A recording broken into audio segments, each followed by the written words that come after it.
Kanya galit ako, pag nakita ko yung Father, yan! And then I heard about the Heavenly Father. Oh, pareho lang ng tatay ko yan. Di man ako ginahugma ng tatay ko.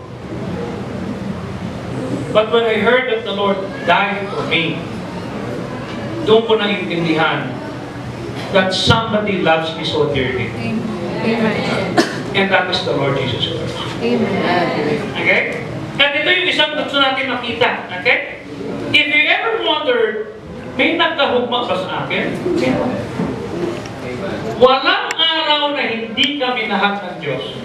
Amen. At walang araw na hindi kami nahal ng Ginoo. Okay? Isa siguro sa dahilan kung ba't nandito ka, kasi in-invite ka ng isang kaibigan mo. Okay? Pero I would like to tell you, hindi ito accident. Amen. Kalooban ng Ginoo ito. Okay? Isa sa mga greatest weakness nating mga Pilipino at ng mga taong nabubuhay dito sa lupa, okay, is the short-term thinking. Yung bang, YOLO. You know what I'm saying? You only live once. Then have fun. Life is more than having fun. Life is more than having pleasure. Okay? Yes, you only live once. Pero pag namatay ka, saan ka pupunta? You are designed by God to live forever. May forever! Mamimili ka lang. Pag naluwasan ka lang po, sa langit ka. Pag hindi naluwas, sa impyerno, may forever pa rin. Mamimili ka lang sa piling ng Ginoo dahil naluwas ka o dun sa lugar na walang Ginoo, yun yung impyerno. Forever pa rin yun. But you have to make a choice. Okay? You have to make a choice. Okay? At ito yung isang bagay, parang we are living, namumuhay tayo, parang bang ito na yan. Okay? We spend our time, our money, our effort, and our energy acting na, minsan lang tayo dumaan dito, let's enjoy and have fun. Magkaroon na tayo ng kasiyahan dito. Pero hindi natin na-realize that we are going to live on the other side of this life. Okay? Tignan mo. I am 52 years old. Okay? Sino ang pinakamatanda dito? Is there anybody here 80 years old? 80? 70? Ako pinakamatanda? Ganun lang? Ganun? Ha? O, sige na. Sabihin natin na buhay ka ng 80 years old. Okay? Ako'y 52 na. What is 52 years old? Pag namatay ako, I will be living in eternity. Do you know how long is eternity? To give you a glimpse, sabi ni Pastor Fajardo, mabibilang mo na ang lahat ng buhangin sa buong mundo. Hindi ka patapos sa eternity. Which is next to impossible. Okay? Sabi ni David Wood, may isang langgam, walang magawa. Sabi niya, bakit hindi ko lang dalhin yung buhangin na nasa lupa, dadalhin ko sa buwan, sa earth, sa moon. Gaano kalayo ang earth sa moon? That is million of light years away, tama? And besides, yung bagal ng langgam lumakad. At saka yung capacity niya magbuhat ng buhangin. Hindi siya pwede magbuhat ng buhangin isang truck. Isa-isa lang yun. So ilagay mo isang langgam, nakita niya isang buhangin, binitbit niya, mabagal siya, pumunta siya sa buwan, at nadala niya yung isang buhangin. Okay? Matagal yun! Bumalik siya! Matagal! Sabi mo nang nailipat niya na lahat ang buhangin sa buong mundo, mula mundo, papunta ng moon, hindi pa tapos ang eternity! Amen. Hindi pa rin sinabi, ibalik mo kaya lahat ng buhangin mula sa moon, pabalik sa mundo. Hindi pa rin tapos ang eternity. Amen. Ang buhay natin dito, Carmela, is just around Rubin. Nick, it is just like nursery. Okay? Ibig sabihin, preparatory lang to. Are you with me?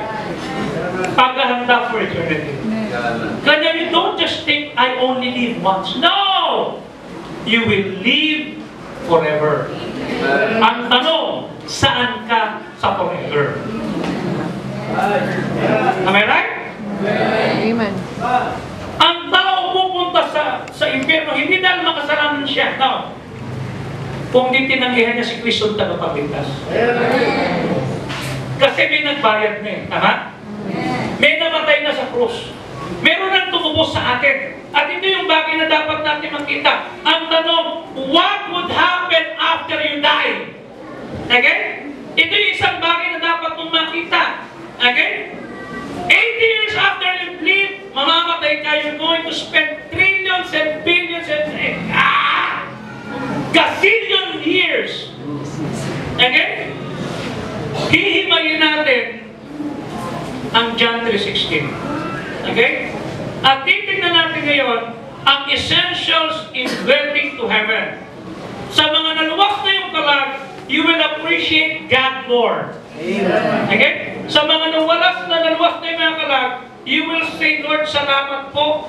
Okay? At nakita ko ito, naintindihan ko, at nakita ko kung ano ang ibig sabihin ng tinatawag na kaligtasan. Number 1, you need to acknowledge God's passion.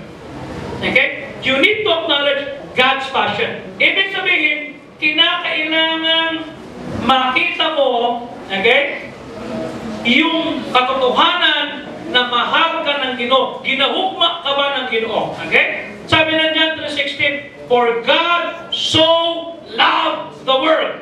Okay? That He gave His only begotten Son. What do I mean by that? You have to realize gaano ka ginaguhugma ng Panginoon. Ibig sabihin, God loves you extravagantly. Hindi lang sinabing love, so love that He gave. Pag-ibig yan, hindi yan hingi ng hingi. Pag umiibig, siya yung nagbibigay. Amen. Pag yung asawa mo, yung boyfriend mo, yung girlfriend mo, hindi nagbibigay sa'yo, kinukwartahan ka lang niya. Have you ever realized, may nanay ka, may tatay ka, buhay pa sila, nandito. Pag nalaman ni nanay at ni tatay lahat ng ginawa mo, lahat ng pinuntahan mo at sinabi mo, makaka-uwi ka pa. Makaka-uwi ka pa. Lahat ng ginawa mo, everything, nakakawa ka na. Because listen, hindi lahat ng ginawa at nangyari sa atin pwede natin ikwento sa'yo. Yeah. We have dark sides. We have embarrassing moments. We have situations na hindi natin pwede ipagmalaki. Na kahit sa nanay at tatay natin, hindi natin masabi. Amen. But in spite of that, there's one person here who knows everything about you. He knows your past, alam niya yung nakakahiya, alam niya yung embarrassing moment, alam niya yung mga bagay na hindi mo masabi, pero sabi niya, kinahugma pa rin kita, and that is God. Amen. No one can love you just like God. Amen. Meron kang ginawa na hanggang ngayon hindi mo mapatawad ang sarili mo. It happened 30 years ago. It happened 20 years ago. It happened last year. May ginawa ka na nahihiyak ka. Sabi mo, hindi yata ako kayang patawarin. No. The Lord knows everything about you and He loves you. Okay? Meron kang tigalan na kamag-anak mo na handang mamatay para sa iyo. Diba? Sasalo ko ng bala. Kaibigan mo siya. Sa tingin mo, mamamatay siya ng sa'yo.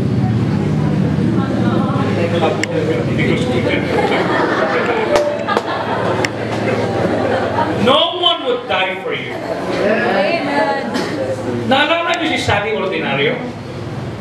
Yung Pilipina na naging drug mule daw, na nahuli sa Malaysia o Indonesia, na iahang, tama? Sabi ng nanay, wag dyan sabihin ko, no, wag! Hinihintay ko sabihin ng nanay, ako na lang ang patayin niya.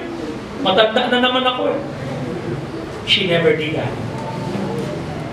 No one would die for you. But listen, Jesus died for you. Amen. In spite of the fact that we're sinners. Tama? may sala, salbahe, hindi marunong rumispeto sa magulang, may sikreto na hindi natin may pagmalaki, and yet the Lord said, ginahukman kita, namatay ako para sa imo. Para sa iyo. That's so extravagant. That is so wonderful to know na may namatay para sa atin. The whole issue of the cross, kung bakit namatay si Jesus sa cross, the whole issue is this, He loved you so much. So makikita natin dito, the Bible says God is love. Hindi sinabing God has love, hindi sinabing He possesses love. No, He is love. Nature niya na umibig. The essence niya, God is love. Can you say that? God is love. Come on, say it. God is love. Ibig sabihin, minahal ng Ginoo ang lahat. Ikaw ang object ng pag-ibig niya. Sa'yo siya nakatingin. Ang nakikita niya hindi yung mali mo. Hindi niya nakikita yung sala mo. Kanya nga siya namatay para sa'yo. Tama? Ikaw nga, naabutan ka lang ng chocolate. Uy, love niya ako. Hindi naman para sa'yo sa kapatid mo. Ah! Lumapit sa iyo yung crush mo. Sabi niya, alam mo, may tatapat ako sa'yo. Sige, ano yun? May nararamdaman ng ulo ko. Sige na, oo na. Para sa kapatid mo, sapating kita. Ito sa akin eh. But the Lord will love not just your sibling, but you. Ikaw yan, okay? Ikaw ang object. Ang reason bakit buhay ka pa, okay? Ang reason bakit yung kasing-kasing, yung puso, tumitibok, ba't tumitibok yan? Okay? Kasi binibigyan ka pa ng Ginoo ng chance that one day you will accept Him as your Savior. Okay? The reason why God is allowing you to be alive, tumibok ang kasing-kasing, because He loves you. He made you, He created you, because He loved you. Dinala ka dito sa lupa